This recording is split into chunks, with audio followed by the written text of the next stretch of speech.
Wow.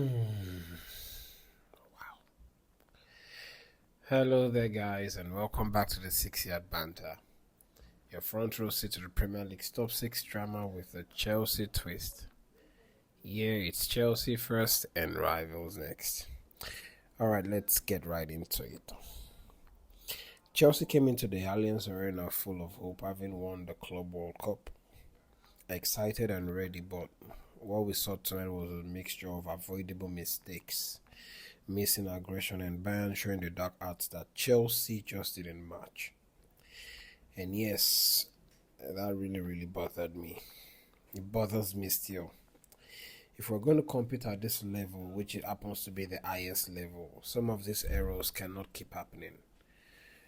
We saw a lot of these mistakes last season, and I'm surprised that we are seeing such mistakes at the highest stage in the Champions League. With us coming back to the Champions League on our first match at the Allianz Arena, and we're having this kind of mistakes that could have been easily avoided. Let's quickly run through how both teams started. Bayern opened aggressively, full confidence in with their home crowd. Yeah, you could see the home crowd cheering and trying to motivate their team. Pushing Chelsea from the first whistle. They did not even allow Chelsea settle. Chelsea's setup was a 4-2-3-1. Sanchez in goal, Malagusto, Tosin, Chalobah, and Cucurella in defense. Reece James, Caicedo, and Enzo Fernandez. Neto on the left, Palmer on the right, with João Pedro as a striker. Tonight, this game just proved one thing, and it is something that no matter what cannot be taken out of a team. If you want to compete at the highest level, this one key thing is as important as anything. And this was one reason why Chelsea won the Champions League under Tuchel. Experience was obviously lacking today. We had the experience of Thiago Silva, the energy of N'Golo Kante, amongst other players, whilst we were trying to bed in players like Mason Mount, young Reece James, Tammy Abraham. And yet, because we had experience at the back line, that experience carried Chelsea over the line, and Chelsea ended up becoming champions. Today, it showed that experience was missing. Anyway, early signs were promising. Chelsea created chances down the flanks. It's not as if Chelsea did not play, and I dare say that if we had avoided these three mistakes that led to the goals, I don't think Bayern Munich had did anything spectacular that made them look scary or extraordinary. Okay, I just feel like Chelsea's lapse in concentration and focus and these cheap, avoidable mistakes gave Bayern Munich the win. Yeah, so Chelsea created chances down the flanks. Palmer looked sharp. Actually, everything good that happened today on the Chelsea side started with Palmer. Neto getting forward, but two big lapses could have just changed the whole script. These costly avoidable mistakes they're just the things that just turned the game around in favor of Bayern Munich. The first goal came from Anolis's cross, which deflected off Chalobah and became an own goal. Excuse me. That's not a collapse, but a moment of miscommunication and lack of concentration, which Bayern Munich sniffed and punished Chelsea for. The second goal was a Caicedo's foul in the box, and which led to a penalty. And Harry Kane, we all know he was never going to miss that. Well, that turned a shaky 1-0 lead into a more comfortable 2-0 lead, and Chelsea's discipline just broke. The third goal came from a sloppy turnover in defense. I don't know how many times we're going to keep having sloppy mistakes in the defense. There was a time last season before Axel Disasi went on loan. We wanted to make a pass and then he made a long pass while Sanchez was not in goal, and it led to an own goal. Gusto has also had similar situation last season, if I'm not mistaken, and we blamed it on inexperience and whatnot. Today again is a sloppy turnover in defense, and that came from Malo Gusto's touch. Miscontrolled the ball under pressure. The ball spilled right to Harry Kane, and we all know how deadly Harry Kane is in front of goal, which led to a second goal. That's a basic defending. It's just not good enough in a tournament like this. I mean, we are supposed to have it at the back of our mind that we are not playing the Conference League anymore. We are playing the Cream de la Cream, which is a Champions League, and we still have this kind of mistakes. This is the problem. Okay, we're going to have a competition, going into a competition like this, and then this is just boils down to what I've been hammering on in my last videos for a while now. Inexperience is going to cost Chelsea a lot, and this is just one of them, where we lack experience and it puts us to the sword. Anyway, keynotes. What am I? Man, I'm messed up in my head. Messed up. I thought we were gonna have a classic game today. I thought it was gonna be a cracker, and everything just swung in favor of Bayern Munich. Anyway, Palmer's goal gave Chelsea hope, I'm not going to lie. And the way he finished, it just looked like the cold ice Palmer. Had a 1-2, we caught Bayern Munich on the counter, a very quick transition, and Palmer drove the ball from the half line, from the middle of the pitch through, and had a 1-2 touch with Malo Gusto, and without controlling the ball, whipped it into the left side corner of the post. Anyway, yeah, so that gave Chelsea a boost. To be honest, it made it look like, yeah, there was a comeback. It felt like a comeback was on its way, and yeah, some attacking combinations look promising, especially on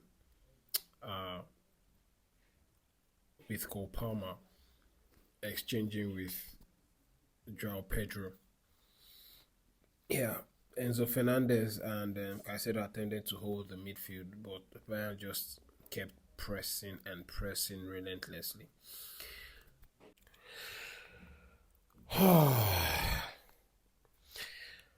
We lacked composure defensively. Too many individual errors. Chaluba's own goal, poor passes under pressure. Chelsea just lacked someone to calm the nerves.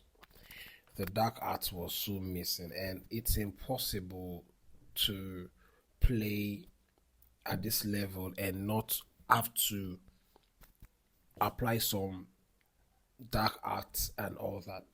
Just recently, Roy Keane, after the match between Manchester United and versus Manchester City, Roy Keane was in one of the shows and was saying that not one Man United player got a yellow card.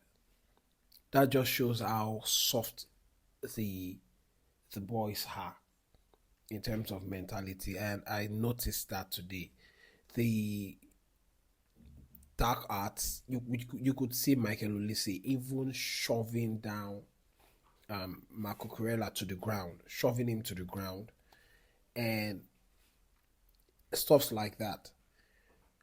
Those those are the things that sometimes you need to apply in the game.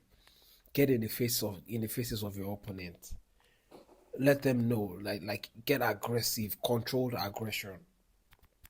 In the end, the referee will find a way to step in, and he did that many times. You should be able to, and you should be able and willing to take cards where necessary for your teammates, for the good of the team. And all those things were missing today. Those things were missing. I don't know. I don't know. It's just not. It's just. I thought Chelsea was the master of dark arts, but this I'm saying is just impossible. It's just difficult to comprehend. The useless officiating from the referee. There was that challenge by Jonathan Tah on Joao Pedro, almost like a blow to the neck, like he's swinging and all that. It should have been a red card. During the post-match interview, Maresca also he spoke his mind, and I like the fact there was one thing I noticed about Maresca today, and it's the fact that he was very, very vociferous. He was very outspoken, and I think he was given a yellow card for that. And I think that he needs to teach the boys to be mentally tough. They're still lacking in mental toughness, and it showed on the pitch today. That was the blatant red card, and I'm surprised and I'm shocked that VAR did not call that. And this is the problem that we have with the officiating, especially when it has to do with Chelsea. If Chelsea was on the wrong side of it, Chelsea will face the full force of it, and there's no escape for Chelsea. Sometimes even in very minute accidents, Chelsea pay the price for it. And when it comes to Chelsea on the other side, they often overlook and they are very, very lackluster in making decisions and all. So it begs the question: what is the standard of officiating? Is the officiating for other teams and not on the fair side of it? Because it is now becoming to be very, very questionable. Looks like there is a big agenda against Chelsea. Anyway, yeah, so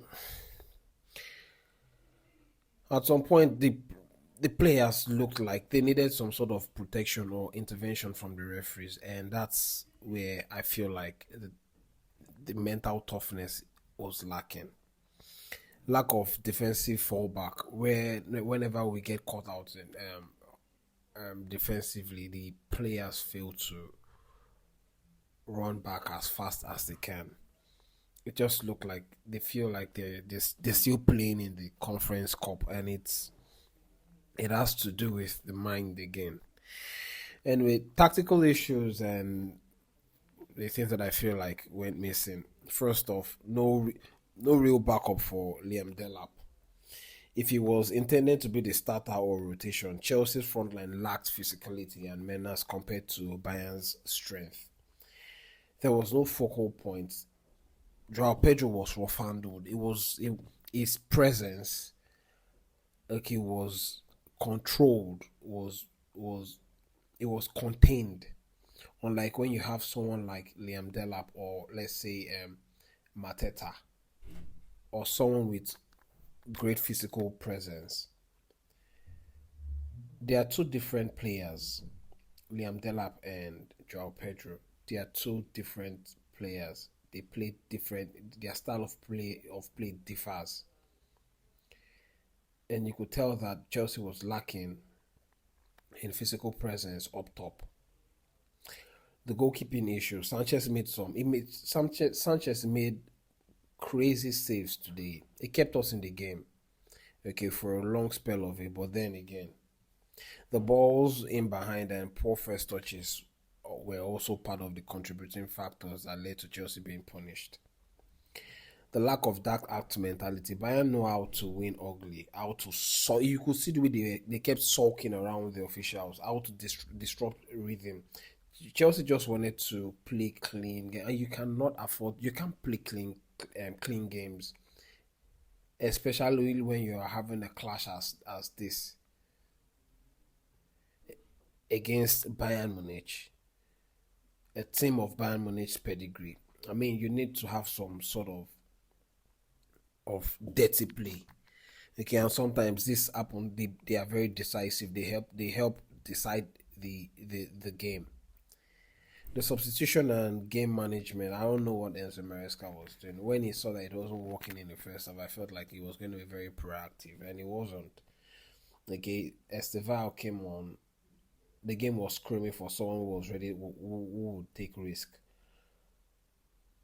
I feel like Pedro Neto was isolated to an extent.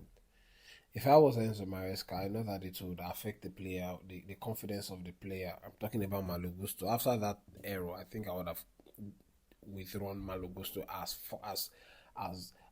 fast with the speed of light, because you cannot afford to be making mistakes like that. Okay, there was urgency lacking in Chelsea's play. This control type of passing and unwillingness to take risk keeps costing Chelsea. Sometimes be willing to break through low blocks and all that. Kick everything. Kick open everything that you can possibly kick through. They really need to sharpen up defensively. They need to also work on their communication defensively. We are starting to look shaky after the first two games in the Premier League. The third game, I mean the fourth game against Brentford, we're starting to look shaky, and whatever it is, I hope that they can quickly find a fix to it. Okay, they also need to find a way to be mentally tough. Whatever happened towards the last end of last season, it needs to happen.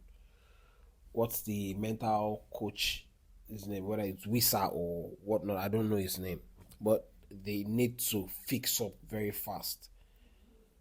Okay, they need to grow up in. They need to. They ought to have grown up by now. I mean, be able to stand in their opponent faces and what's going up, what's going to happen. End fouls that are necessary. End fouls. Be willing to take the cards for your players, for the team, for the good of the team. It's part of the game. And we should be sometimes defensiveness is an edge. We cannot afford to be too defensive. I understand that sometimes you want to use the defense to set traps and catch your opponent on transition and counters, but oh man, it's just we're lacking in physicality. The dirty works in midfield was just there today. I think Caicedo, he tried to be there, but then it went missing. I mean, Bayern's press, the press was so high that I think for some time Caicedo will go missing, or sometime I think I don't know. Do I say Caicedo went missing, or it has to do with the tactics or the setup of Enzo Maresca that made it seem that way? Anyway, we seriously need to have a conversation about the officiating when it comes to Chelsea. It's becoming too evident that the referees, most times than not, do not want to be fair in games that have Chelsea in it. Anyway, yeah. So my close, and I'll close with this. Yeah, I'm angry, no doubt about it. Okay, but I'm also convinced that Chelsea can learn from this. Bayern deserve their win with the game's darker edges and clinical moments, but the Champions League is a different beast, and mistakes can cost you games. If Maresca's sides can sort these sloppy moments, bring more bites, and harness their talent, they've still got a lot to offer. And it's the first game of the Champions League, and there is See, there's still some games to play. I think we welcome Benfica to the bridge, and then we'll also take on Barcelona and Napoli and the rest. So there's still quite a lot of games to play. Let's just hope that this is one awakening call and a reality check for the players to let them know that the Champions League is a different gravy compared to the tournament or the Conference Cup where they won. Let me know what you guys think about everything that has been said. Don't forget to like, comment, and subscribe. And I would really, really like to hear from you what you guys think went wrong in the game. Do you think that the referee's officiating is good enough? And what do you think went missing for Chelsea? Like I said, till we meet again, it's Chelsea first and rivals next. Peace.